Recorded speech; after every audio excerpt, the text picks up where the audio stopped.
Yo, yo, yo, yo, yo, yo, yo. Big Kish back up in here. Did y'all hear any disses on the Playboi Carti album from Kendrick Lamar? Because I didn't hear none. I don't know. We got Rapaholics breaking it down. It says Kendrick destroys Drake on Playboi Carti album. I don't know. It must have went over my head. I guess I was too mad. I done stayed up late and it wasn't what I thought it was gonna be. You know what I mean? But let's listen to what Rapaholics got to say about the situation. You understand? Y'all know I'm like holding y'all. Without further ado, let's get it. I ain't gonna lie, a lot of niggas was skeptical about Kendrick being on this shit. I ain't gonna lie, that was a hit. Lawbreeze and Gentlegrams, I just woke up this morning and saw that the bell-bottom, bone-crushing Compton Kung Fu Killer crafted 3 crazy compositions with Georgia's Dracula, the Vamp and K-Dot viciously vocalizing their vile hatred for the ops and declaring each other their evil twins. We got 3 collabs from the most absurd duo in hip-hop history. So let's break it all down along with most of the tracks from this new Carti album. I say most because this thing is 30 freaking songs. I haven't got time to go through 30. I thought it was like 20 of this, 30 of them. All of them yet, but if you want a full review of the album, drop a comment and I'll get that done. Now, Lawbreeze and Gentlegrams, this is interesting, right? Because last night before the album came out, we heard from not the most reliable source, but someone who had heard the album prior to it releasing, DJ Academics, saying that Kendrick Lamar was not only going to be featured on the project, but he would also be creative directing the whole thing. You want a little bit more drama? Kendrick is creative directing the whole shit. Academics also said he heard some Carti and Drake songs, but likely because Kendrick was executive producing the whole thing, those slumber, sleepy songs from the spiraling Sad Boy Sexy Red stunt double likely did not. Drake is on it. Make the cut. Kendrick is creative directing the whole shit. So that's why when I heard the Drake song, I'm like, oh, this is fire. I don't know if this is making it. And I remember you said Kendrick's creative direction. I'm like, yeah, that shit ain't making it. That shit ain't making it. Hell no. Ain't no way Kendrick's gonna be like, yeah, I'm gonna hear this Drake song. I'm gonna put it. No. You know what I'm saying? Not to say you're the biggest hater. You're still hating. Now, how much truth is there to the idea that Kendrick actually executive produced this album? In my opinion, not much, because Carti's producer even came out and said that this was not true. But Academics. Oh, yeah, so he capped on that. But I do think that Kendrick was in control of his own verse. Like, you know what I'm saying? Like, yo, I'm gonna do a little bit of ratchet stuff, but I'm gonna bring it back to the lyrics too. Did say that he heard it from the horse's mouth himself. He heard it from Carti. Carti and Kendrick have low-key been locked in for a while. Playboi Carti knows Kendrick's affiliate Hit a J3. Apparently, Kendrick and Carti connected around October or November in Las Vegas, and they've been working on music ever since. And it's very obvious they have, because we got 3 Kendrick and Carti records on this project. We're going to be breaking them all down because the boogeyman is definitely back. Kendrick is talking that talk, especially on one of these records. Good credit. That's going to be the hit. Even Kai Cenat thinks that's the hit. And if you guys didn't know, Kai Cenat is Drake's bestie. So when he could put his bias of the belligerent, balding, bearded BBL buffoon aside, then you know you got a banger. Good.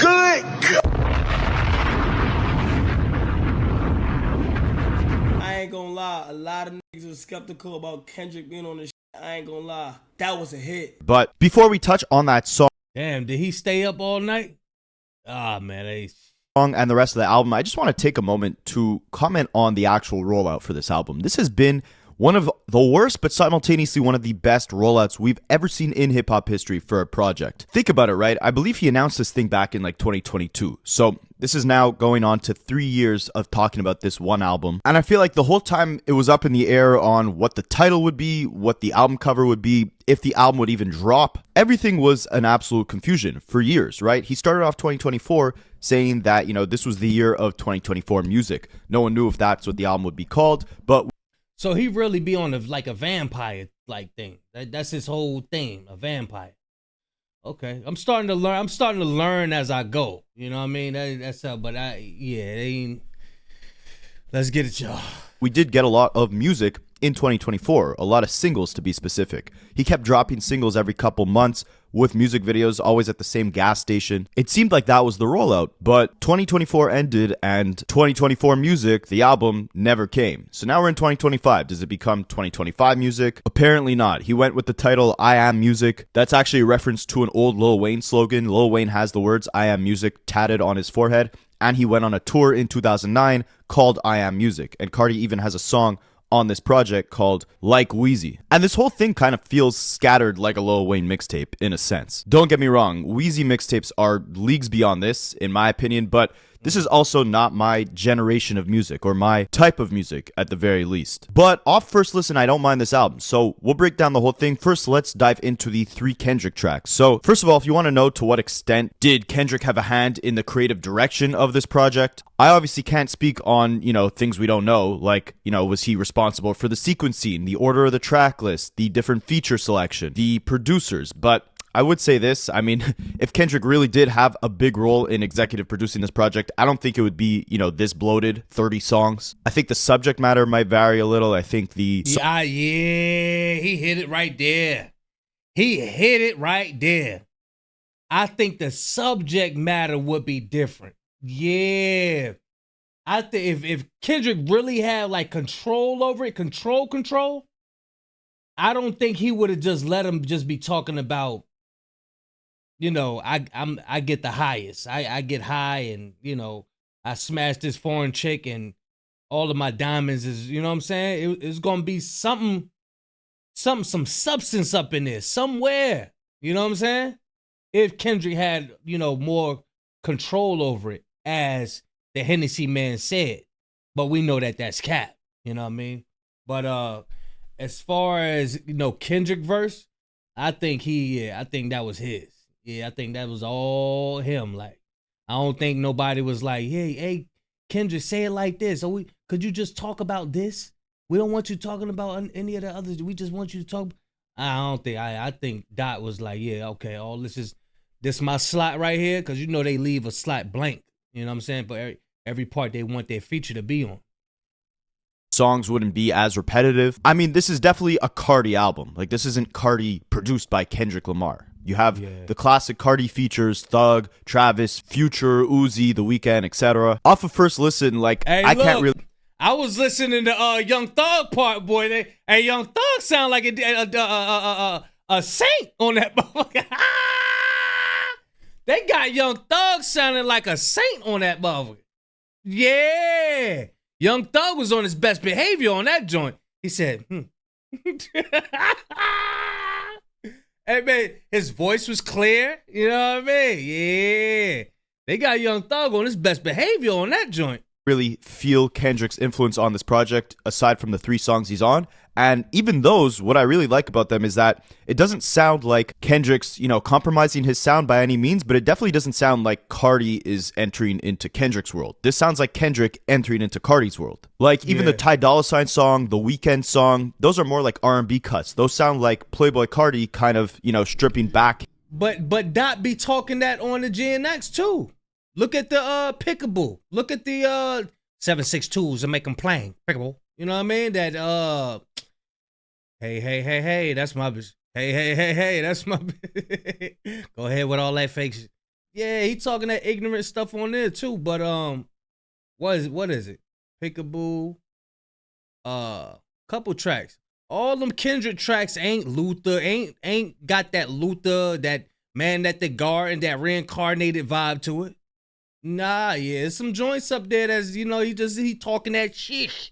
Yeah, he gotta be relatable. Like I stated in the previous videos, you gotta be relatable. You know what I'm saying? You just don't want to righteous your way out of the music industry. Remember, he's an artist as well. You know what I mean? His aggressive sound to fit better on those R&B records. The ones with Kendrick, there's no holding back from that, rage energy, that outlandish, vamp style, or however you would describe it. So let's break down. We'll start with Good Credit. This is the song that everyone's talking about. This is where, the boogeyman really emerges and Kendrick declares Carti his evil twin. On a side note, I'm not sure if I mentioned this in this video already, but did you ever think you'd see the day that you would be watching a lyrical breakdown video of a Playboi Carti album? Drop a like and subscribe just for that fact alone. But let's get into it. The track starts off with a skit. I'm not sure if this is like a meme from somewhere that I've just never heard before, but it's some dude going, good credit. Now I'm about to apply for a Home Depot credit. Now I got $35,000 credit. We got a temporary receipt. All I got to do is show it to the cashier and she gonna let it slide through. Then Carti comes in with some Future-esque bars talking about women who are for the street. streets, for the pavement. With bars like, she trying to be a part of my schedule, I told her, ho, come back tomorrow. Or, I'm an alien off that molly, I see stars, I see space. Nothing crazy here, but he does give off an interesting bar, which I don't know if it's directed at Drake. Obviously, you know, Toronto's referred to as the 6, but so is Atlanta Zone 6. So Carti raps here saying, he want my swag, I got the whole world on. Nah, 6 is Zone 6 out there. I think that's where Gucci Man from. But I don't think the whole Atlanta is the 6. I think that's just because they got zone. They got like four, like I think it's called Four Seasons. You know what I'm saying? The third ward. They got the third. Some they got the West Side. They got Zone 6 and all of that. I don't think the whole Atlanta is the 6 though. Let's see what he's talking about. Referred to as the 6, but so is Atlanta Zone 6. So Carti raps here saying, he want my swag, I got the whole world on 6s, you're too late. And if this is not a diss at Drake, then it's the strangest coincidence ever. Because think about it like this, right? He ends the bar saying, you're too late. Drake's project, if you're reading this as too late, was the first. Oh, yeah. I think what was it, a couple days ago I was watching Screwface. Screwface was breaking down Playboi Carti lyrics too. I can't hear it. I don't like I can't hear it. You know what I'm saying? Like when I'm listening to it, he like blah blah blah blah blah blah. I can't hear it. I don't know. I'm like, yeah, they talented. I don't know how to decode that shit. First time that he really adopted that whole 6 God, 6 man persona. Those were 2 titles from 2 tracks off the album. Literally, the album cover shows a praying hand emoji with the number 6 on it. The drops throughout that album just kept saying 6. This is around the same time he announced his next album, Views from the 6. So Carti saying here, I was the one who put the whole world on 6s, you're too late. Drake really started adopting that whole 6 movement, or referring to himself as the 6 God or Toronto as the 6, around that, if you're reading this, it's too late era. Plus, Carti starting that bar off saying he want my swag could also be a callback to Kendrick saying that Drake has ran. Man, 3-6 Mafia started that shit. A callback to Kendrick saying that Drake has ran off with the swag, the lingo, the sound, the culture of Atlanta. Again, I don't know if I'm reaching here, but he want my swag. I got the whole world on 6s, not you. You too late. If you're reading this as too late is when Drake started saying 6 heavily. And we also know that as of recent times, Drake has been biting a lot of Carti's sounds on his own music. Look at songs like No Face. Look at songs like Daylight. Look at songs like Fear of Heights. Even Drake's own collabs with Carti, he's kind of biting Carti's sounds. Songs like Pain 1993. He's definitely been, wanting some of Carti's swag. But anyways, let's move on to Kendrick's verse because honestly, again, Carti. See, I never heard Playboi Carti to piece that together. You know what I'm saying? I never heard him to piece that up. So I wouldn't know if Drake copied his swag or not. But damn, wow. It's wild. That's wild. Carti's music is not something that I feel like is meant for me. Like, I'm not 16 years old in a mosh pit anymore, unfortunately. It's kind of hard to get into. Like, the hook doesn't really move me here. The verse is okay. Like, I like the experimentation, but I don't know. In my opinion, it's kind of hard to bump this. But Kendrick's verse is definitely dope. So let's jump into it. He starts off rapping, kids on my body, and that's on my kids. I kid with nobody. You know what this is? The vamps and the boogies. We jug the kids on my body and nobody can. Hey, look. With that K, look, man. I was listening to Screwface break it down. He was like, yeah, he coming in like a real boogeyman. Like, I was like, oh, I want to react to that joint though. You know what I mean? Because I can't explain it. I don't know how to, you know what I mean? I can't explain it. Rapping kids on my body and that's on my kids. I kid with nobody. You know what this is? The vamps and the boogies. We jug the party. I guess that's, Kendrick's fan base's new name, the Boogies, or his own nickname. The Boogeyman is definitely back on this verse. I'll tell you that much. Kendrick continues, Paddock is flooded but way over the budget. I lose it on tour, huh? Maybe he's saying he's losing time on tour because obviously a Paddock is a watch, or losing track of time, I should say, or him saying I lose it on. Nah, I think he actually lost a watch on tour. I think he really, really lost the watch on tour. On tour is like he's gonna lose his freaking mind on tour. Like, this tour is about to be crazy. He's going to Toronto. He's doing 2 nights in a Toronto stadium. You don't think the timeline's gonna be crazy after that? Anyways, we'll continue. He raps, I would have said F you too, but you knew that the list was full. And this is like a callback to obviously multiple different things. Mainly, that ops list that 50 Cent showed on that interview. like that Drakeopolis, that's most definitely full. Kendrick probably here saying that, you got bigger fish to fry than me. I'll leave you alone for now. Or it could be a reverse. Whereas on Whacked Out Murals, Kendrick was saying it used to be F that guy, now it's plural, F everybody. So maybe Kendrick here is saying, like, the list of FUs that I have right now is so long, I'm saying FU to everybody that I can't even add more people onto this list. Everyone's already here. Then he continues, having it my way like Usher, red and blue diamonds like Gusher, up score on you guys like Rucker. Rucker is the name of a basketball court located in Harlem. Obviously, Gushers are a candy, which, on a side note, fruit roll-ups are way better. And if he wanted to diss Drake, he could have had some way better bars. Hey, look, he got the look. Rapperholics got the munchies over that. But I prefer fruit roll-ups over that shit. Oh man.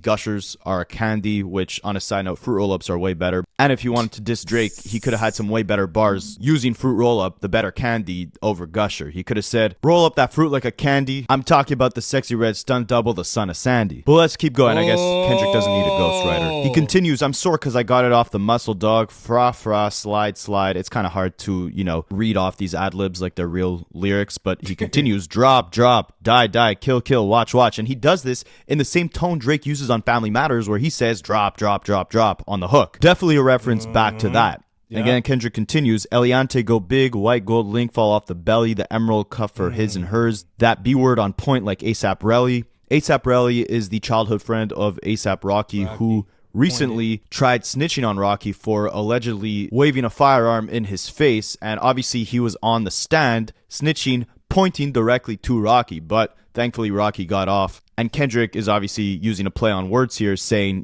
the cuff is for his and hers. It's on point like ASAP Relly. ASAP Relly was on the stand pointing at Rocky, trying to get him locked up in cuffs. And Kendrick is comparing that to his jewelry. Damn. Good play on words here. But he continues, I'm talking about, and then he stops himself. We know that Kendrick lately has liked to do this thing where he raps and then he leaves a blank space throughout the instrumental to basically let the listener interpret what the hell he's going to say. And usually he's doing that to omit directly talking to someone. So when he says, I'm talking about, he's definitely referencing, someone else pointing and snitching and trying to get people in cuffs. And I believe that's none other than Drake, who... Because they like to sue. obviously took this whole rap beef to criminal court against UMG.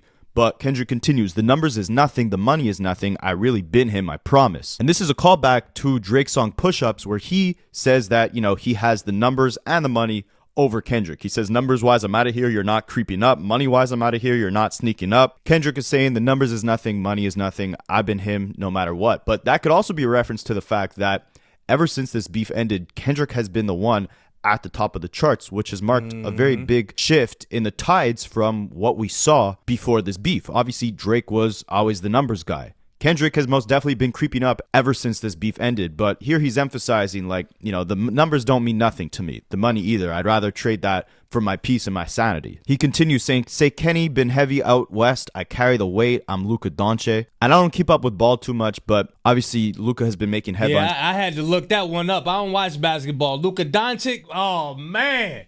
Hey, look, I see it, boy. I know how to play ball, though. Yeah, I know how to play football and basketball. I can't watch it, though. I guess shit boring. But yeah, he be flushing them. And that's what Dot meant. He got the West on his back. Cause Luka Doncic was we had the Lakers on his back a couple games or one game. I know the highlights I was seeing. He was wetting them. He was wetting them. In the NBA, first for the criticisms people had of him gaining weight, and then obviously him being traded to the LA Lakers, where Kendrick is comparing himself to Luka, saying that they're both carrying the weight, carrying the team, but also being a play on words to the criticisms Luka faced for before the trade initially gaining weight. So Kendrick continues saying conspiracy theories is so Luka Doncic was gaining weight. That's a good, that's nice bar. Those good bars right there. That's good right there. But when I seen them highlights, boy, he was wetting. Yeah, he was wetting himself to Luka, saying that they're both carrying the weight, carrying the team, but also being a play on words to the criticisms Luka faced for before the trade, initially gaining weight. So Kendrick continues saying, conspiracy theories is given, but I must admit it, you got the wrong person. Them bundling, man, Chicago slang, which one of you guys will merch it? And I think this is definitely in reference to all the conspiracies that have been going around about Kendrick using bots to inflate his numbers artificially, right? He's saying, conspiracy theories are given, but I must admit it, you got the wrong person. As in, like, you're looking at the wrong artist who's botting their streams or inflating their numbers. Then he goes on to say, they're bundling, man, Chicago slang, which one of you guys will merch it? Selling merch along with your album is called bundling, and essentially it's an easy way to inflate your numbers, because if you sell a t-shirt and it comes with a free copy of the album, that counts as an album sale. Definitely the most, the easiest way to cheat the system, or if you want to call it artificially boosting the numbers, you could say that as well. Kendrick chose to not do that with GNX. He did sell vinyls and CDs, but he didn't sell merch that was like, you buy a t-shirt, you get a free copy of the album. Yeah. He didn't do that. So I think what he's saying here is, there's been tons of conspiracies about me inflating the numbers, which on 3 bars before that, he's talking about numbers not really meaning anything to him. He's been him before the numbers, but now he's saying, there's conspiracies about me, but you got the wrong person, because these are the guys who are boosting their numbers artificially, bundling them, merching them. And all these conspiracies, again, are just deriving from these OV hoes who can't face the fact. That was a good breakdown. I thought he said merc, like merc and so, like merc shit. That's what I thought he said, but I ain't know about bundles and all of that. That Kendrick is simply just outdoing Drake on the number side at this point. But anyways, Kendrick continues, merch it, yeah, merch it. Carto, my evil twin, Carti, my evil twin. So Carto is the producer on this record, and he's saying both the producer and Carti are Kendrick's evil twin, the boogeyman and the vamp. Then he concludes his verse off by channeling similar energy, in my opinion, to what he had on Man at the Garden, where he was talking about, running at 6 a.m. and just being in shape and training his mind, conditioning his mind. Here he's saying, my skin is smoother, my teeth is whiter, my stride is longer, my thoughts is brighter. And it's funny because the bar before that, he's talking about, evil twins. And it's always been this like kind of duality with Kendrick, especially as of recently. Like in 2022, we got Mr. Morale, which was really him reflecting, stripping his ego, trying to face his insecurities and his, past trauma and his flaws, and letting us know like he's not the savior. Then coming back a year later with the most triumphant, confident sound he's had probably in his entire career, declaring, it's just big me. Like the duality or the shift of energy between both those projects is very substantial. And it seems like Kendrick has kind of been going back and forth from that, evil twin boogeyman persona to then talking about, deserving it all and rewriting the devil's story and, conditioning his mind. I guess that's really the clashing of, Mr. Morale versus the Big Steppers. And he continues rapping, the hate get realer, the love get fake, but when you this great, that's how you should like it. And this is a crazy way to conclude this verse. I don't do it justice by just, reading these lines. Like you have to actually go listen to the song. Like the energy, the way he like pronounces these words as he says it, that's what brings it that like chilling, haunting feeling. But what he's saying is like, as you get bigger, the hate gets realer. Like you really see real haters on an and then he start laughing in the middle of it. Man, that shit was heavy. How he was playing on it. He was playing on the track, man. Like, bro, God dang. Amplified level, the love gets fake. Obviously, you're getting tons of people showing you fake love because, you're that guy now. And Kendrick is saying, like, when you reach this level of greatness, like, that's what you should be expecting and you should be appreciating it because that's how you know you made it. Overall, dope song. I think this is definitely the standout from the Carti Kendrick collabs that we got on this project. There's also the song Mojo Jojo and Backdoor. I played those a couple times along with, one full listen of most of the album. I got to like track 23 and I said, you know what? This is where the features off the project are done. These are just solo Carti songs. Maybe I'll save these for later. I think I've had, enough. 23 songs on a project is most definitely more than enough. And I think if Kendrick was really creative director, he had 30. They say he had 30 of them joints. This thing, he wouldn't have put 30 songs on here, but I digress. Let's go through the entire first 23 songs off this project. Oh, but before we do that, of course, Kanye West was hating on Kendrick, right? Anyone who's at the top, Kanye. Yeah, y'all let me know what y'all think about those shots, man. I think I caught probably one when I was listening to it at first, but, I had to go and listen to some more reaction channels and see what they had to say. But, yeah, we just reacting to Rapaholics breakdown of it. And Screwface broke it down real good. Yeah, he broke it down pretty good. Pause. You know what I mean? But he was able to listen to Playboi Carti part and all of that. I can't. Yeah, you gotta be, you know what I'm saying? You gotta be into it. You know what I mean? You gotta be well seasoned in order to break those lyrics down like that. You know what I mean? I'm just not able. I'm not that seasoned enough to do all of that. You know what I mean? But yeah. I like the verse though. I like the verse.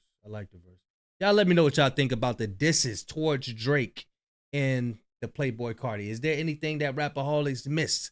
Let me know in the comment section. Big Kish signing out. I'm going, y'all.